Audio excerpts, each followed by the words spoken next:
Kejadian 1. Allah menciptakan langit dan bumi serta isinya.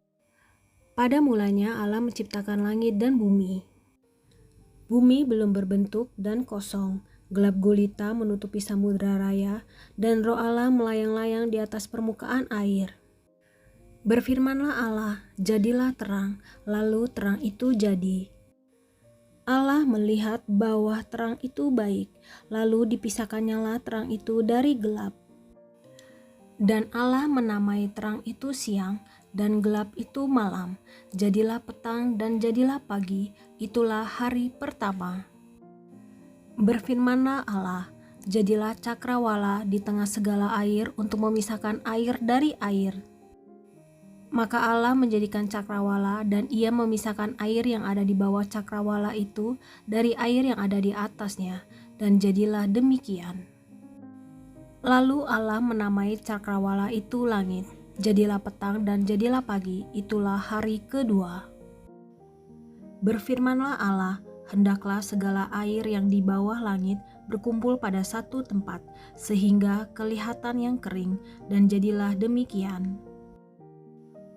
Lalu Allah menamai yang kering itu darat, dan kumpulan air itu dinamainya laut. Allah melihat bahwa semuanya itu baik. Berfirmanlah Allah, hendaklah tanah menumbuhkan tunas-tunas muda, tumbuh-tumbuhan yang berbiji, segala jenis pohon buah-buahan yang menghasilkan buah yang berbiji, supaya ada tumbuh-tumbuhan di bumi, dan jadilah demikian.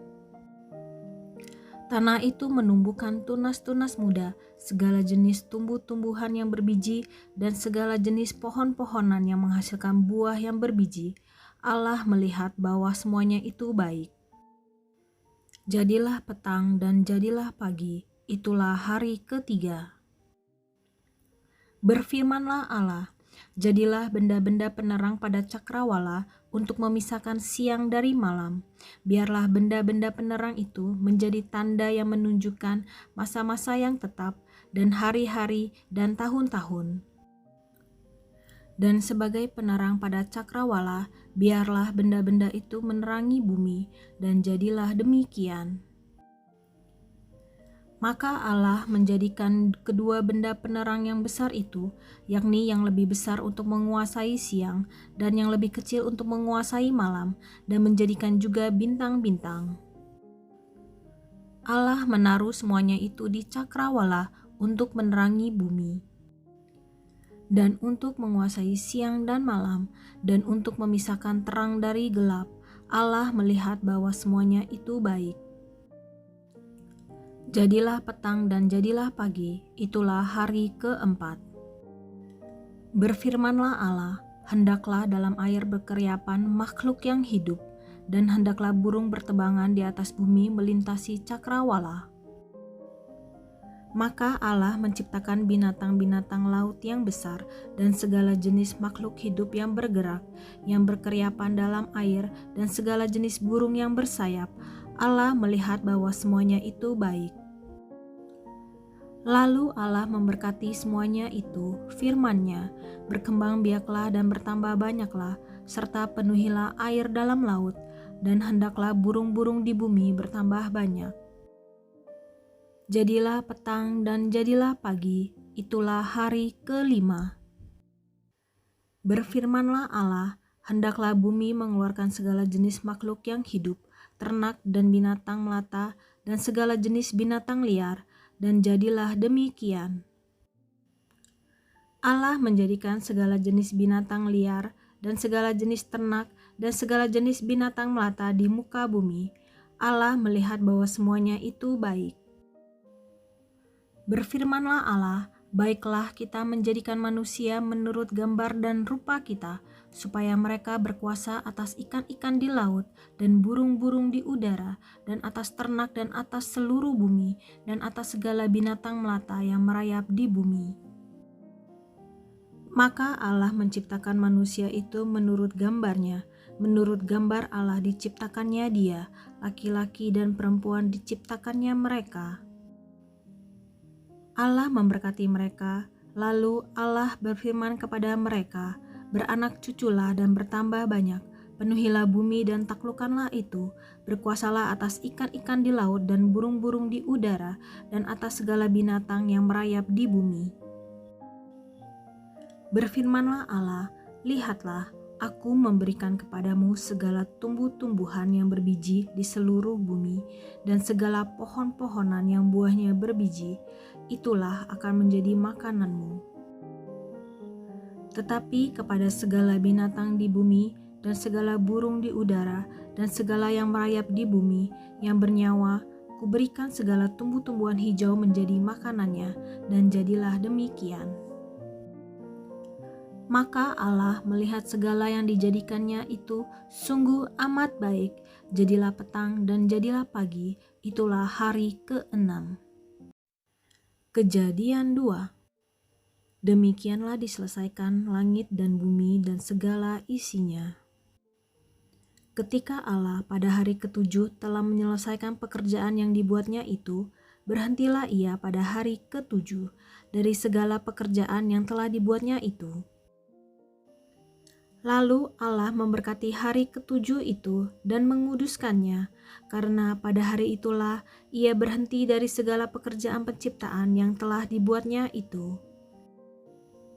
Demikianlah riwayat langit dan bumi pada waktu diciptakan, ketika Tuhan Allah menjadikan bumi dan langit.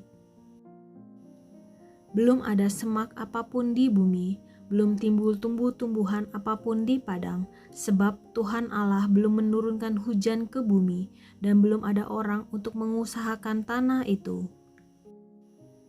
Tetapi ada kabut naik ke atas dari bumi, dan membasahi seluruh permukaan bumi itu.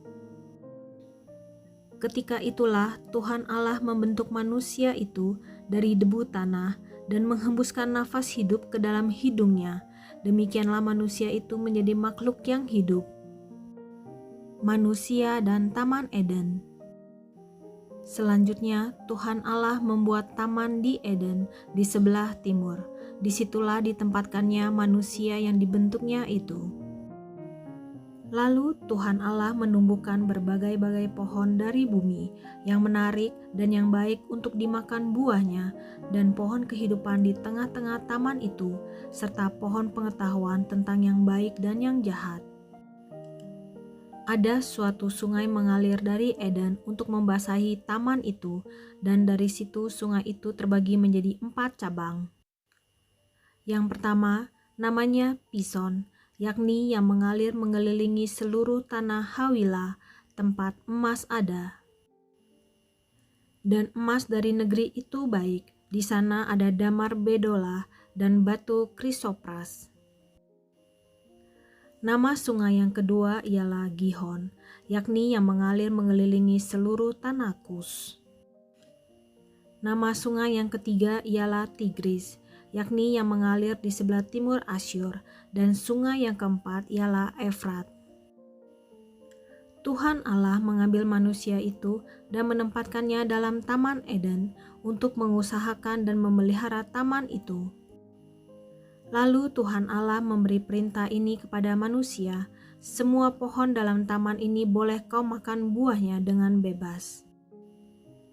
Tetapi pohon pengetahuan tentang yang baik dan yang jahat itu, janganlah kau makan buahnya, sebab pada hari engkau memakannya, pastilah engkau mati. Tuhan Allah berfirman, tidak baik kalau manusia itu seorang diri saja, aku akan menjadikan penolong baginya yang sepadan dengan dia.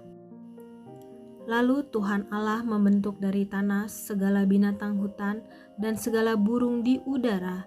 Dibawanyalah semuanya kepada manusia itu untuk melihat bagaimana ia menamainya. Dan seperti nama yang diberikan manusia itu kepada tiap-tiap makhluk yang hidup, demikianlah nanti nama makhluk itu. Manusia itu memberi nama kepada segala ternak, kepada burung-burung di udara, dan kepada segala binatang hutan. Tetapi baginya sendiri ia tidak menjumpai penolong yang sepadan dengan dia. Lalu Tuhan Allah membuat manusia itu tidur nyenyak. Ketika ia tidur, Tuhan Allah mengambil salah satu rusuk daripadanya, lalu menutup tempat itu dengan daging. Dan dari rusuk yang diambil Tuhan Allah dari manusia itu, dibangunnyalah seorang perempuan, lalu dibawanya kepada manusia itu. Lalu berkatalah manusia itu, "Inilah dia, tulang dari tulangku dan daging dari dagingku. Ia akan dinamai perempuan, sebab ia diambil dari laki-laki. Sebab itu seorang laki-laki akan meninggalkan ayahnya dan ibunya dan bersatu dengan istrinya, sehingga keduanya menjadi satu daging." Mereka keduanya telanjang, manusia dan istrinya itu, tetapi mereka tidak merasa malu. Kejadian 3. Manusia jatuh ke dalam dosa. Adapun ular ialah yang paling cerdik dari segala binatang di darat yang dijadikan oleh Tuhan Allah. Ular itu berkata kepada perempuan itu, "Tentulah Allah berfirman, semua pohon dalam taman ini jangan kamu makan buahnya, bukan?" Lalu sahut perempuan itu kepada ular itu, "Buah pohon-pohonan dalam taman ini boleh kami makan. Tetapi tentang buah pohon yang ada di tengah-tengah taman, Allah berfirman, jangan kamu makan ataupun raba buah itu, nanti kamu mati." Tetapi ular itu berkata kepada perempuan itu, "Sekali-kali kamu tidak akan mati." Tetapi Allah mengetahui bahwa pada waktu kamu memakannya, matamu akan terbuka, dan kamu akan menjadi seperti Allah, tahu tentang yang baik dan yang jahat. Perempuan itu melihat bahwa buah pohon itu baik untuk dimakan dan sedap kelihatannya. Lagi pula pohon itu menarik hati karena memberi pengertian. Lalu ia mengambil dari buahnya dan dimakannya, dan diberikannya juga kepada suaminya yang bersama-sama dengan dia, dan suaminya pun memakannya. Maka terbukalah mata mereka berdua, dan mereka tahu bahwa mereka telanjang. Lalu mereka menyemat daun pohon ara dan membuat cawat. Ketika mereka mendengar bunyi langkah Tuhan Allah yang berjalan-jalan dalam taman itu pada waktu hari sejuk, bersembunyilah manusia dan istrinya itu terhadap Tuhan Allah di antara pohon-pohonan dalam taman. Tetapi Tuhan Allah memanggil manusia itu dan berfirman kepadanya, "Di manakah engkau?" Ia menjawab, "Ketika aku mendengar bahwa engkau ada dalam taman ini, aku menjadi takut, karena aku telanjang, sebab itu aku bersembunyi." Firman-Nya, "Siapakah yang memberitahukan kepadamu bahwa engkau telanjang? Apakah engkau makan dari buah pohon yang kularang engkau makan itu?" Manusia itu menjawab, "Perempuan yang kau tempatkan di sisiku, dialah yang memberi dari buah pohon itu kepadaku, maka ku makan." Kemudian berfirmanlah Tuhan Allah kepada perempuan itu, "Apakah yang telah kau perbuat ini?" Jawab perempuan itu, "Ular itu yang memperdayakan aku, maka ku makan." Lalu berfirmanlah Tuhan Allah kepada ular itu, "Karena engkau berbuat demikian, terkutuklah engkau di antara segala ternak dan di antara segala binatang hutan. Dengan perutmu lah engkau akan menjalar, dan debu tanah lah akan kau makan seumur hidupmu. Aku akan mengadakan permusuhan antara engkau dan perempuan ini, antara keturunanmu dan keturunannya. Keturunannya akan meremukkan kepalamu, dan engkau akan meremukkan tumitnya." Firman-Nya kepada perempuan itu, "Susah payahmu waktu mengandung akan kubuat sangat banyak. Dengan kesakitan engkau akan melahirkan anakmu, namun engkau akan berahi kepada suamimu, dan ia akan berkuasa atasmu." Lalu firman-Nya kepada manusia itu, "Karena engkau mendengarkan perkataan istrimu dan memakan dari buah pohon yang telah kuperintahkan kepadamu, jangan makan daripadanya, maka terkutuklah tanah karena engkau, dengan bersusah payah engkau akan mencari rezekimu dari tanah seumur hidupmu. Semak duri dan rumput duri yang akan dihasilkannya bagimu, dan tumbuh-tumbuhan di padang akan menjadi makananmu. Dengan berpeluh engkau akan mencari makananmu, sampai engkau kembali lagi menjadi tanah, karena dari situlah engkau diambil, sebab engkau debu dan engkau akan kembali menjadi debu." Manusia itu memberi nama Hawa kepada istrinya, sebab dialah yang menjadi ibu semua yang hidup. Dan Tuhan Allah membuat pakaian dari kulit binatang untuk manusia dan untuk istrinya itu, lalu mengenakannya kepada mereka. Berfirmanlah Tuhan Allah, sesungguhnya manusia itu telah menjadi seperti salah satu dari kita, tahu tentang yang baik dan yang jahat. Maka sekarang janganlah sampai ia mengulurkan tangannya dan mengambil pula dari buah pohon kehidupan itu dan memakannya, sehingga ia hidup untuk selama-lamanya. Lalu Tuhan Allah mengusir dia dari Taman Eden, supaya ia mengusahakan tanah dari mana ia diambil. Ia menghalau manusia itu, dan di sebelah timur Taman Eden ditempatkannya beberapa kerub dengan pedang yang bernyala-nyala dan menyambar-nyambar untuk menjaga jalan ke pohon kehidupan.